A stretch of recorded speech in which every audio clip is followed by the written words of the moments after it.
वज़ीर-ए-आला पंजाब मरियम नवाज़ ने पूरे सूबे में रोटी, आटे और आटे से बनी अशिया की कीमतों को सख्ती से बरकरार रखने की हिदायत की है।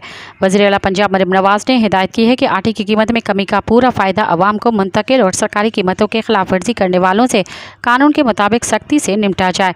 वज़ीर-ए-आला मरियम नवाज़ ने हुकाम को खबरदार कर दिया है कि ज़ाती तौर पर रोटी, आटे की कीमत चेक करूँगी, अवाम से फ़ीडबैक लूँगी। पंजाब की इंतज़ामिया सफाई मुहिम के जज्बे से काम करे। पंजाब भर की इंतज़ामिया को सख्त चेकिंग की हिदायत जारी कर दी गई हैं। वज़ीर आला ने ज़ख़ीरा अंदोज़ी, नाजायज़ मुनाफाखोरी करने वालों के खिलाफ सख्त ऑपरेशन करने की भी हिदायत कर दी। उनका कहना है कि food authority, urban unit, police मुकामी इंतज़ामिया की मुआवनत से काम करें। मज़ीद ख़बरन ऐं तफ़सीलात लाइ विज़िट कयो असांजी वेबसाइट www.awamiNewsHD.com ऐं ॾिसंदा रहो अवामी न्यूज़ HD।